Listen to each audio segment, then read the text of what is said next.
Welcome into Sports Edit Nation. We are locked into March Madness, so we'll give you a few teams who should be on upset alert for this Thursday's coming games. Also, we'll break down how we're going to go over these Wednesday shows for March Madness and some shocking developments in the NFL. Sports, comedy, pop culture, and everything in between by idiots for idiots. This is Sports Edit Nation. Go Wampas.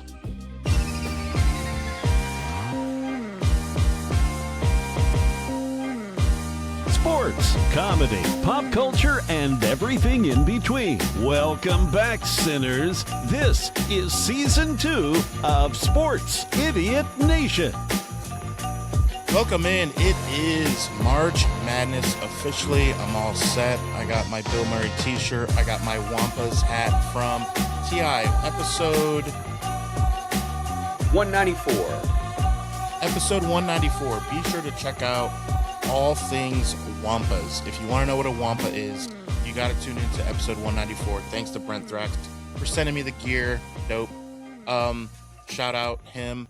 Man, March Madness. We got all the bracketology. We'll explain a little bit about how we're going to break down our Wednesday episodes. But first, any surprises, TI? We have to talk about a play-in game that I didn't, we don't assume that we're going to have to talk about a play-in game. In 2021, UCLA played Michigan State in a play-in game, which is bizarre. UCLA won in overtime and went to a thing I like to call the Final Four.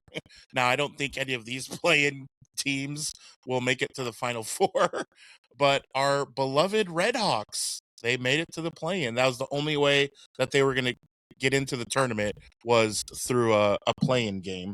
But it worked out for them. I think they're going to go all the way. I think they're going to go all the way. I mean, Florida lost their conference tournament. Michigan lost their conference tournament. I mean, perfect time for the Redhawks to just take center stage and prove that they belong in the field of 64 and to finish in the Final Four and hoisting that championship trophy. So I believe in them. I believe in them. The funny part was like, oh, they might not make the tournament. Like, can you imagine going undefeated in the regular season and then in your conference tournament not making it even to the final game, and then you just don't, you're in the NIT the following week? Like, I can't even imagine the uproar. Like, they had to put them in, but it's definitely wild. I mean, it's the way it goes. Lots of teams get left out. I mean, I'm sure there's deserving teams everywhere that get left out. My team did not make the tournament. I didn't expect them to make the tournament. They've had a really terrible year. But they beat 3 conference tournament champions. So it's kind of like, I mean, they beat St. John's. They beat Florida. They beat, who's other conference championship they beat? Is it Houston? I think they beat Houston. I don't know. I don't remember who. But anyway, I mean, Bruce Pearl was talking about it. He was like, they had the toughest schedule in the nation, which they did, but then it didn't really mean anything if you're not winning games. So, they'll be in the NIT, I'm sure, if they accept the invitation. I don't know, man. The NIT is kind of silly. I don't blame anybody for accepting the invitation to NIT, but it never excites me. It's fun to watch because it's more basketball, but let's be real, man. Like, nobody really wants to go to the not invited tournament, Right. Not invited. Exactly. So yeah, New Mexico, I was looking at some of their schedule. Oklahoma, because Oklahoma won, I don't know, as I am not an Oklahoma fan, but I think they won 6 or 7 straight games. And they were 13-14, and then they went on a tear. And so it was like, but they just, you can't ever be 13-14 at any point in the season and then be like, and then cry bloody murder. Like, oh, we didn't make it. I mean, why were you 13-14? But if you would look at the last month, there's 10, you can't find 12 teams playing better than them. So that's maybe an argument. Also, San Diego State. they were like a few minutes away from clinching the Mountain West automatic bid, and that was the only way that they were going to get in, I guess. But they had a good year.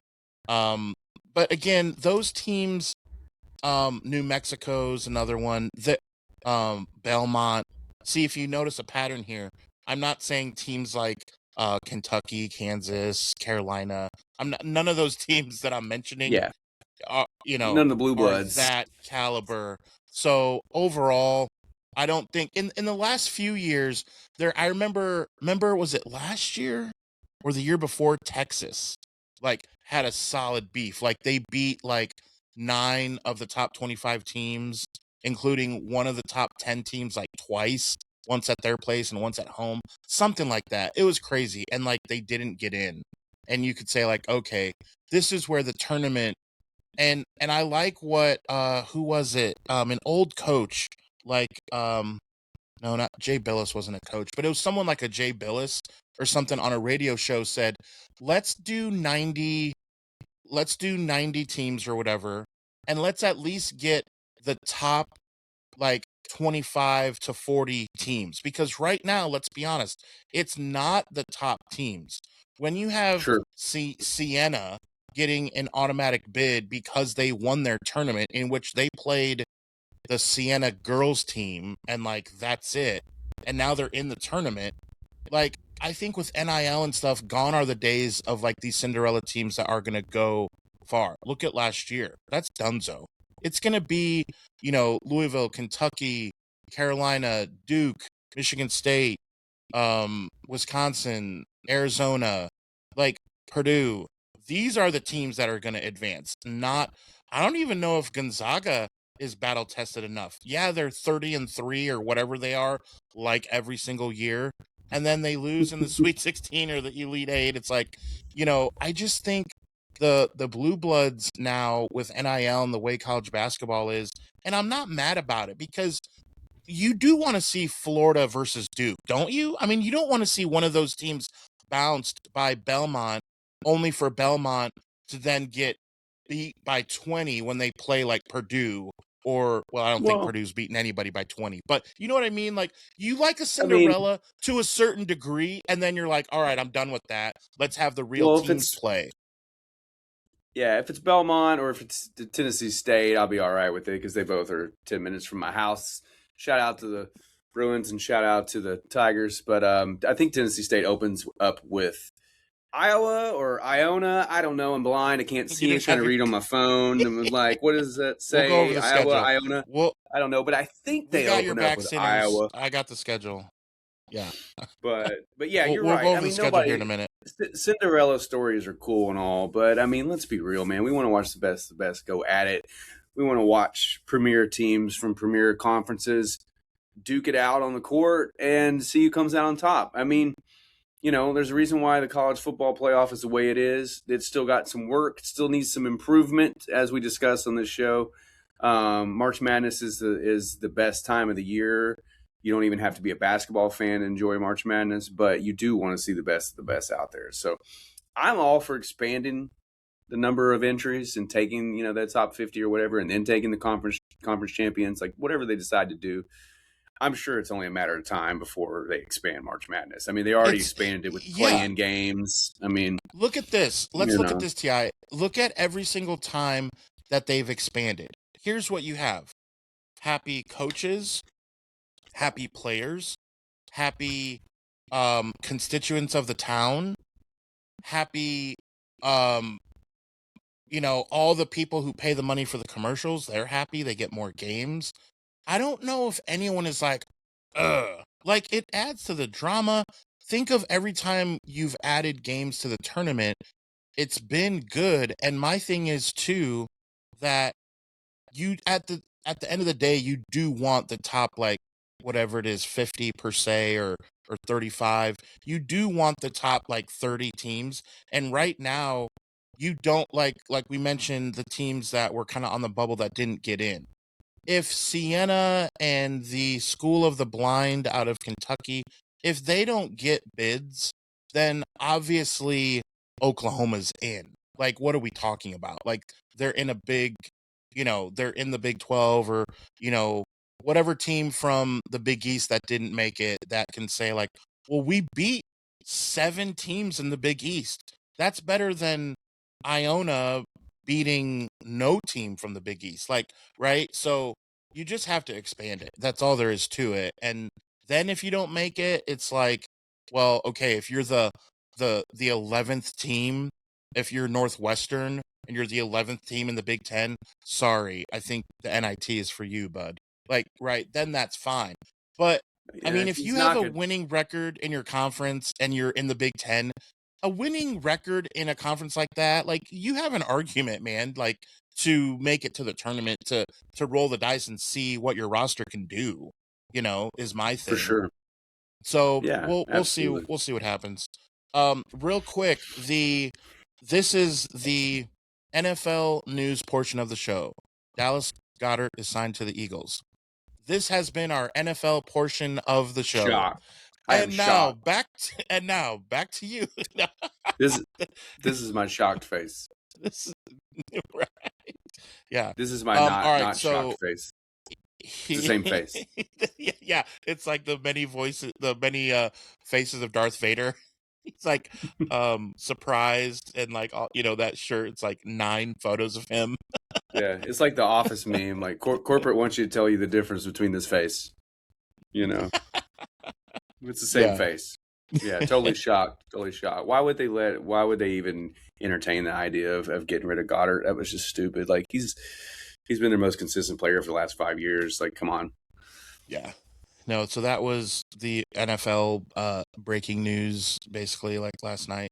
All right, so let's get into the schedule of the show, because starting in 2 days from now, March 18th, Wednesday, we are not going to be reporting on the NCAA tournament for basketball. That will be our Monday and Friday episodes. We're still going to bring you all that stuff. We're going to tell you why we were right and why we were wrong on our picks. Probably more wrong. We should just go by this year. We should go by colors. Like, I think the red team will beat the blue team. So I have Louisville over Duke, and then watch the craziness happen. I'm going mascots. I'm going mascots and fist Crunch fights. City. That's pretty much Shout how out it Crunch goes. City. Yeah, mascots and fist fights is probably a higher probability of getting it correct than actually using statistics. So we're going to, on Mondays and Fridays, all things tournament for sure. But on Wednesdays, as you know, we go every Monday, Wednesday, Friday. On Wednesday, we're going to do something totally different. We haven't done this before. I'm super excited. I did do something like this on my other podcast with my cousin called How It's Related. And we did a music bracket. And so we had, Snoop Dogg would go against Shania Twain, right? Like, who would win that battle? And then the Beatles versus Foo Fighters, clearly. or Snoop Dogg, clearly. Michael Jackson versus Johnny Cash. Like, that was a fun little bracket that we went through. And so it made me think, hey, we need to do Eminem versus MGK. Like who would win that battle? My beard is weird. Yeah, MGK. So we are gonna do that. That's the only thing I remember from that battle, is that MGK was making fun of Eminem's beard. Oh god, that was the only, because the rest was Eminem crushed him. I was gonna say, I just remember Eminem destroying his career and forcing him to become this like y'all want to see a dead body? Wears pink all of a sudden. Yeah, he just like switched his genre and started wearing pink. It's like, damn, Eminem crushed this dude's spirit, So did Megan Fox. She crushed that man. Yeah. All right. What we're doing on Wednesdays is we're gonna do movies. So break this down for us.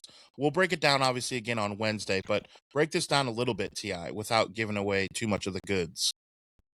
Yeah, so we've got 64 top movies over the last 50 years. When I say top movies, I'm not saying the 64 top ranked in order, totally by opinion. Rules were you can only take one film from a series. So obviously, like the Star Wars series, you can't have Jedi, can't have Strikes Back, can't have Star Wars, can't have Back to Jaws the 1, 2, and Future. 3. You Can't have Back to the Future 1, 2, and 3. It's a rule. You got to have one of each. So, for instance, I kind of went through and chose not only movies that I like, but movies that I think that are debate worthy. And we have the action region, we have the comedy region, we have the nostalgia region, and we have the drama region. Now, drama is a little loose because we have to have 4 regions, right? And we couldn't. It's not a horror movie bracket tournament, which would be great because there's enough horror movies that would be fun, like around Halloween, to do something like that. But I had to throw some horror movies into the drama section because it's only fair, So I'm sure some people, it's dramatic, right? People are screaming and getting killed. There's high tension. There's high tension involved.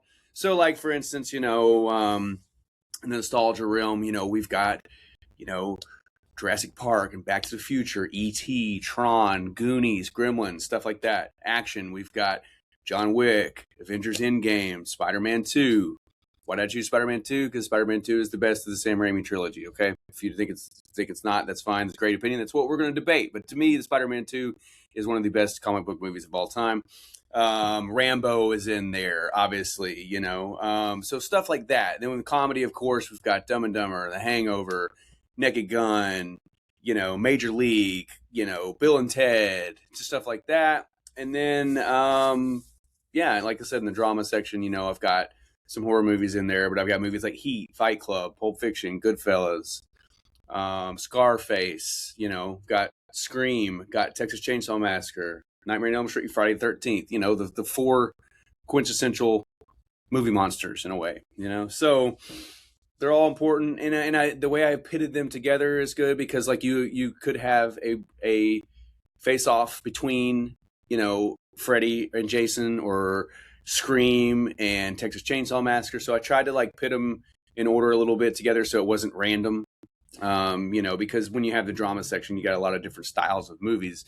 Action movies all fit, comedy all fit, nostalgia all fit, but drama is a little varied, because it's just by nature it is, I mean, like Field of Dreams is a sports movie. Obviously, we don't have a sports movie section. It could be considered a nostalgia movie, but in our bracket, it is a drama, because it is. So yeah, stay tuned. It's going to be a lot of fun. We're going to have some special guests on the episodes to debate with us. We're going to rotate a lot of our fellow sinners that you see on the shows frequently. I'm not going to give away any names just yet because we want it to be a surprise, but it's going to be a lot of fun. And we're going to share polls on our page. We're going to have everybody voting, everybody giving their opinions as well. We may even use some of your polls to be the deciding factor in some of these arguments, So very interactive, very modern, for all you kids out there with your techs and your iPads and your Pac-Man video games and your hula hoops, Your hula hoops. Yeah, and your Game Boys. Yeah. Out there on all your Nintendos. Yeah, so it's going to be a lot of fun. Tune in Wednesday. We're going to start it. We're going to be doing it every Wednesday through the tournament until the tournament's over. And, join in and tell us why we're idiots and why we're wrong, why we chose our favorite movie over your favorite movie. Because I promise you, there are some people's favorite movies in this list. And for all you nerds out there, they're wondering, yes, we chose Empire Strikes Back over Star Wars and Jedi. Just deal with it, okay? Because it's the best Star Wars movie ever made. So deal with it. Yeah. Yep, I agree. All good. Wednesday, that's going to be fun. Let me ask you, we talk about March Madness now, get back to basketball. Do you have a couple, I have a few, when you say like March Madness moments, are there some over the last few years that you're like, man, it's going to be a long time before I forget about that? And I'll start.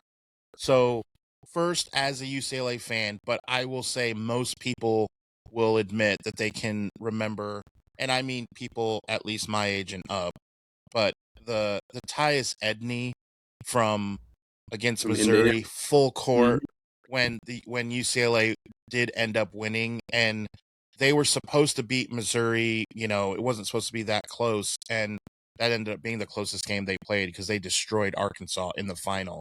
But Corliss Williamson's Arkansas Razorbacks. But that play, I mean, will go down still in history. I mean, people are still talking about it. When someone does that in general, they call it the Tyus Edney. It could be a regular Mhm. season game played in January, right? It could be John Smith from Delaware State. They're down 2, or down 1. He takes it down the length of the floor and scores. Oh, he did it, Tyus Edney. Like, they still call it that. That's kind of signals that it's still a big deal. That one, and then do you remember Bryce Drew from Valparaiso, which is just down the road from me, where they threw a Yeah. full court pass, they got it to the guy. It was a set play. He dumped it to Bryce. They set a screen. They dumped it to Bryce. He nailed the three, and this was when cameramen started really getting on the floor with celebrations, because you can see Bryce Drew laying down. He might have gotten hurt, honestly, for a little bit. He's just getting trampled by his teammates, and he's the smallest guy on the team. And the cameraman's like right there with everyone, and they're just going ballistic because Valpo had no business. And I don't even know how many times they've even been in the tournament. We'll have to text Miles and ask him, because his sports autism will just get fired up right there. But I mean, that shot was huge. And then the Villanova shot to win the title, where you pan the camera to Jay Wright and he doesn't even celebrate. He just walks over, and I think he retired shortly after that. Maybe that was why, I don't know. But like, he's just like, oh, he made it. Yeah, coach, you just won your first ever and only national championship. He just goes over, shakes the guy's hand. I mean, it was the trailer. So the guy who inbounds the ball, beware. No one, you always lose track of that guy who inbounded the ball. He's just trailing the play, and all of a sudden, Jenkins, here he is, and boom, hits the three. They win the national championship. Those kind of stick out for me. I don't want to say the Christian Leitner, like that's kind of like, well, I'll leave that to you. Maybe you were thinking that, but like everyone I says mean, that. I was actually thinking of the Valpo one for sure. Okay, Christian Leitner as well. I was going to say exciting Christian white, Leitner just some just exciting 'cause whites. yeah, I'm all about the exciting white. There's always these teams and these like 12 to like 13 seed teams that have this one exciting white that is going to torch your ass and ruin your favorite team's Pitsnoggle, chances. Yeah, Pitsnoggle. Pittsnoggle. Yeah, I was going to say that guy, the guy from Providence or whatever, a couple years ago. Yep, But no, I Jimmer remember. Fredette, I, Jimmer Fredette. the reason why I was going to say Christian Leitner is because my one of my friends from high school who lived right behind me in the neighborhood, our backyards touched tips. You Him and did his whole what with family your tips? were Kentucky or are Kentucky fans. He was a Kentucky diehard. I mean diehard. And when Leitner hit that shot, I think I heard his whole house collectively yell "fuck" at the same time. You know, Foul. I mean, I was like, oh, one thing he would always do, shout out to Barry. And one thing he would always do is when he was upset or angry, like he would go out and shoot hoops. And man, he was outside shooting hoops all freaking night after that, you know? And when I say die hard, I mean die hard, like literally, like everything, Yeah. like every single day, Kentucky, everything, every single day. I don't think the man wore any clothes other than things that had Kentucky Wildcats on them. But I was going to say that for sure. I'll never forget Auburn getting hosed by the refs against Virginia when they should have went to the championship with that over and back that they did not call and everything. That literally like turned off about like a 4-point run and separated it right there with like however many seconds left, and then they got that last shot and hit it, which they wouldn't even have had the ball if they had called the right call. That really crushed me because I'd never seen Auburn have such success, and for them to run through and knock off North Carolina and Kansas, and then got whoever else they knocked off somebody else big. They knocked off like all the blue bloods in that whole run. Kentucky, yeah, they had to play Kentucky again, knocked them off. So I mean, when you knock off Kentucky, North Carolina, and Kansas in the same tournament, it's a pretty good run. Then back in the day, being the SEC guy, I remember. I believe his name was Dante Jones. He played for Mississippi State, I believe. Yeah. He was a hopper, man. Dude could leap out of his shoes. He was fun to watch. And when Mississippi State had that run, I think they went to the Final Four that year. He was just incredible to watch. And I just remember being like, I don't even know who this guy is. I think he wound up getting drafted by the Celtics. I can't really remember, but he played for a while in the NBA. I don't think he had the career that some people thought he would have, but he was still a great player. And besides Auburn getting hosed, which again I'll never forget. I'm just a big fan of the tournament. Auburn has only been in there a few times since I've been alive, really, and made some noise. So I just always kind of find solace in the tournament, and just these schools come out of nowhere. Of course, you have the big name stars. Like I loved watching the Arizona Wildcats back in the day. I mean, they had Damon Stoudemire, who was like super fun to watch, man. Mighty Mouse, who like ended his career as a Memphis Grizzly. I'll have to say, ended his career as a Memphis Grizzly. I think maybe as Vancouver at that point. I can't remember. No, they were Memphis, yeah. But anyway, yeah, Damon Stoudemire was always fun to watch. But yeah, just seeing these teams kind of come out of nowhere is just a whole lot of fun, man. Of course, you mentioned the Tyus Edney, which is incredible. I mean, that was just super fun to watch, and like we said, the Bryce Drew shot was just amazing. But all in all, man, the tournament is just the best sporting event in the world. I love it. Love every second of it. I'm glued in. I watch everything from wire to wire, and I can't say I do that about most sports except maybe football. I mean, and still, I don't even watch all football games wire to wire. I mean, I just kind of pop back and forth sometimes, unless it's the Titans or some kind of playoff implications, or it is the playoffs. But right. Nothing like March Madness, man. Nothing like it. So I want to go over some of these games. Obviously, I don't really feel the need to go over Duke and Siena, and then Michigan plays the winner of whatever girls team advances. We're not interested in that. I don't think even that we're interested in really even like the 2 seeds. Like, okay, Houston, man, let's give Houston their flowers. That dude has different guys coming in and out of there. They always play defense, and they always have 1 or 2 studs that can put the ball in the hoop. But they always play defense, and Houston, man, I think is going to be a dark horse. They're like the 5th 1 seed, almost, I would call it. Like they're really good. So absolutely, again, every year those teams we don't have to get into. The first game that I want to get into is Ohio State, the 8th seed, and these are all games. We're only going to go over games that are on Thursday, because on Friday's show we can get into the Friday games and discuss where we went wrong. So this is the Thursday slate. So the games that we want to get into: TCU and Ohio State. So Ohio State has missed this tournament for a couple years. So they are back, and they score 79.8 points per game, and TCU scores 78.3. So they're neck and neck there. And I get that the 8 versus 9 is always tough.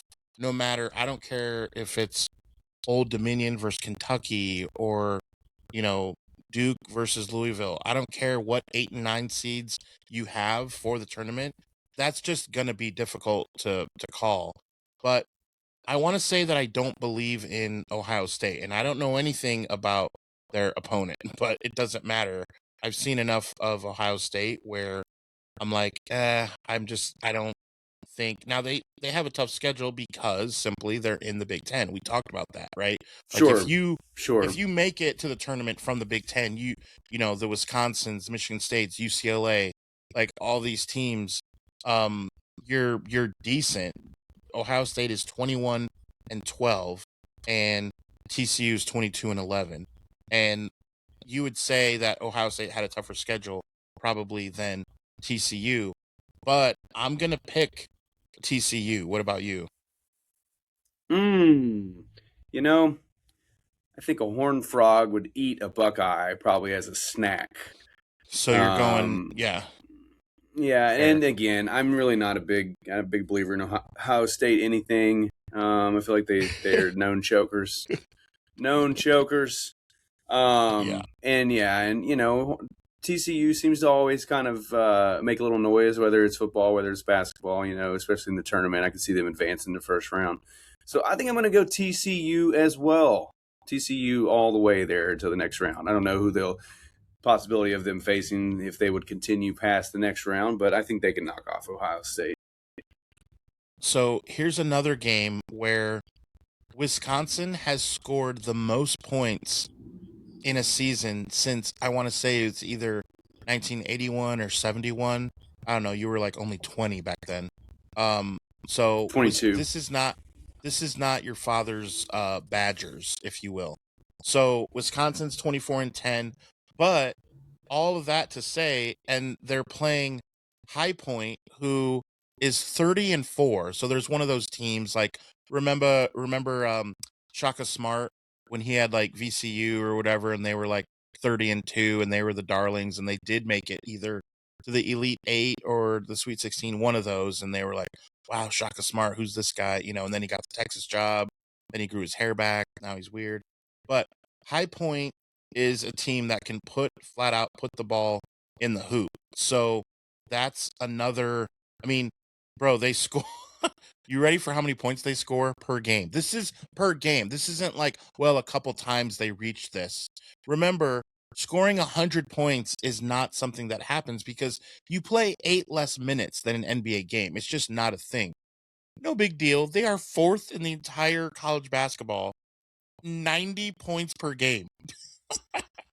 That's pretty remarkable for a college team. Pretty good. Pretty good. To play 34 games and average 90, bro. But that is... But are they battle tested enough like Wisconsin? No, no, they're not. But you have a team that's high powered. This is what the tournament, now at the end of the day, they're at 12, Wisconsin's at 5. Are we willing to pick High Point? My short answer, no. No, survey says nerp. Yeah, but I'm gonna go with the badges. Badges. I am going to be watching badges. Yeah, I am going to be watching that game though. That is something where I'm not always interested in a 12-5. I am interested in this 12-5. I want to see what High Point can do. I don't know anything about High Point, but I'm going to go out on a limb and say they probably have one or two exciting whites. Just sound like they would. Yeah. Just sound like they would. I don't even know where they're from. Where's High Point from? Is it a military academy? Like, what is this? What is High Point? I don't know. So they are the Panthers, but that's all I got. Ooh, they're a Panther. They're a Panther. Badgers. Panther could beat a Badger. A bunch of Badgers could beat a Panther. So they beat Gardner-Webb twice this year. They beat UNC Asheville. They beat a school called. Oh, so they play all the schools. They play all the schools that sound like law firms. That's who they play. Yeah, they play all the law firm schools. Radford. Have you been in an accident? We'll call Gardner-Webb. Call Gardner-Webb today, and if he's not available, yeah, Radford can also help you out. He's not as good. Radford and Associates will represent you in your legal battle. Did you get hit by a drunk driver? Yeah. Those Put schools. a fighter on your side. Schools. Yeah. So we'll see what happens there. It'll be fun to watch. I don't see them scoring 90 though against Wisconsin. Wisconsin plays that, Big Ten defense. So but hey, that's what the tournament's about, man. That's what the tournament's about. So good luck to High Point. It is kind of cool to see them reach this high point. And make it to the tournament. High praise for one High Point Panthers. Just we'll based see. on that, I do want to see, what happens there. So another one, as we look at, again, just Thursday, Louisville they've kind of, ever since Pitino left, honestly, they haven't had like that aura, just the way that like St. John's does. And we'll talk about St. John's eventually, where Pitino's at. And because some say they got hosed on their seeding, that they should have been a higher seed. But Louisville, South Florida, that's another game where I'm kind of interested to see. There's nothing to write home about South Florida, but I don't think Louisville's that great. And so they're a 6, and then you have an 11. This is where you can upset City. So I don't know. I would still tend to think Louisville. Yeah, it's tough for me. I have I don't typically bet against Louisville unless it's like one of those Kentucky, Louisville rivalries where Kentucky's just a better team.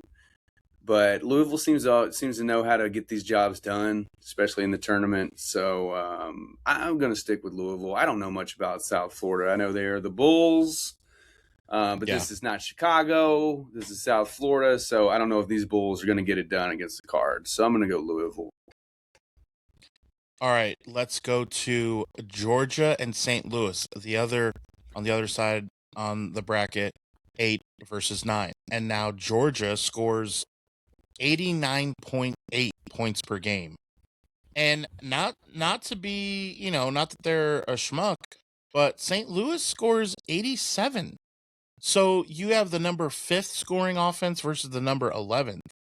And they rank pretty high in pace. And St. Louis shoots over 50% from the field. So that tells me not only do they score a lot, but they do it smart. They do it in a smart way. If you shoot over 50%, those are good shots. You're not taking, fall away jumpers like that kid from Arizona that hit that shot over the weekend. Good Lord. That was crazy. St. Louis isn't taking those shots. I know he needed to take that for the game winner, but St. Louis is taking good shots if you shoot over 50% as a team.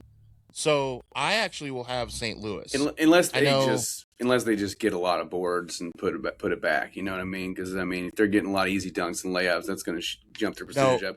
I haven't watched them enough to know. They are 225 in the nation in offensive rebounds, only getting less than 9 per game. So just so you know, I don't think that's their thing. But they are 10th. They are like the Golden State Warriors in assists. They're in the top 10 in assists. The Billikens there, I think I got to go the Bulldogs just because I think that they just day in, day out, they're having tougher opponents being in the SEC. I'm not so sure St. Louis has probably played a bunch of powerhouses. I don't know. I like to always look at that top 25, how many teams they faced, how many they won. That's always a good stat, I think, to fall on. But I'm just going to go out on a limb and say that Georgia has faced probably twice as many top 25 teams as them. And, I got to go Georgia on this one. I got to go SEC homer. Yeah. Here's another one. This is definitely I have an upset here. So I have Texas A&M 10 seed beating St. Mary's, which is a 7, and St. Mary's is 27-5. But they are 116th in scoring is St. Mary's. And their level of competition, as you know, that's like Gonzaga and all those. That's St. Mary's. I would say once per decade, St. Mary's is a better team than Gonzaga. Every once in a while, they have a couple guys that Mark Few couldn't get to come to Gonzaga. They go to St. Mary's, and St. Mary's has a better team. This isn't one of those years. I think Texas A&M had a tougher schedule. They are also in the top 10 in scoring, so they're 9th at almost 88 points per game. So I have an upset. 10-7 aren't crazy upsets, but still, they're seeded for a reason. So I have Texas A&M. What about you? I'm not trying to copy your style there, but I kind of feel the same way. I feel that's got upsets. When I'm right, it's upset city written all over it. A&M usually always makes a run of some kind in the tournament. They always get a win or two, when people bet against them. So I'm going to agree with you there. I'm going to agree that St. Mary's is going to take a tumble, and Texas A&M is going to ring that bell and make it to the next round. The last one that I have is famous coach Phil Martelli, his son, Phil Jr., and the VCU Rams. And they are playing none other than, as the 11th seed, they are playing the 24-8 North Carolina Tar Heels. So that is a 11 versus 6 that I am interested in, because I will say I watched VCU twice over the weekend, and they are a selfless team. And in the tournament, when you have leaders who you talk about playing for each other, and there's some teams that just do it better than others. They just do. It's hard to put your finger on it, it's like when you tell someone who's singing that they have like that it factor and you can't quite, figure out what it is. VCU kind of has that. And if North Carolina's not careful, I mean, look, North Carolina beat Duke, and not everyone can say that. So North Carolina is a good team. Again, they're 24-8. That's not a slouch. But uh man, I'm just saying North Carolina is on, I would say, upset alert. And at the end of the day, I probably will go North Carolina. Yeah, I mean, VCU always gives everybody fits every tournament. But yeah, I got to go with the Blue Bloods. I think those teams are just focused in, they're zoned in this time of year. They've been there, they're battle tested, especially in the ACC. We can laugh at them in football all we want, but when it comes to basketball, it's a different story. So yeah, I think North Carolina is going to take that for sure. Now, as always, I want to remind everyone, what episode was the Wampas, Ti? 190. Episode 194. Episode 194. With Brent Thrax. Check out episode 194 if you're wondering why I'm wearing this hat, other than it's awesome colors. I mean, it's dope. But also, remember to check out episode 143 and episode 200. Those, I'm going to start giving those out because sometimes we'll have new viewers who kind of don't know where we're from and what we're about. And those two episodes will really tell our stories. So episode 200 is Miles and I, who Miles is being a dad to a newborn, so he's not here with us. And then TI's origin story, 37,000 followers in on Facebook, approaching 40,000 followers rapidly. We get into his story as well, episode 143. Be sure to check those out. I want to get you out of here on this, TI, because I know did you end up taking your son to Teenage Mutant Ninja Turtles 2, Secret of the Ooze? I went, but my son, little bastard, kind of crapped out on me in the last minute, man. He was playing next door with the kids, man. He's outside playing soccer with the neighbor kids, and he is just in the zone, man. We had just come back from a tournament. He was still in the soccer zone, and I was like, man, I gotta be in the theater in 30 minutes, man. And he opted out, and it was too late for me to phone a friend at that point. Well, you did text me, but I unfortunately... Yeah, but you can't get there in 30 minutes.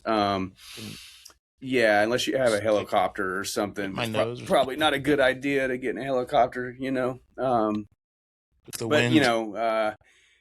Yeah, so I did see it. It was amazing. But it was pretty cool because right next to the theater, there's a nice little restaurant that I go to, barbecue joint, and they have all day happy hour every day.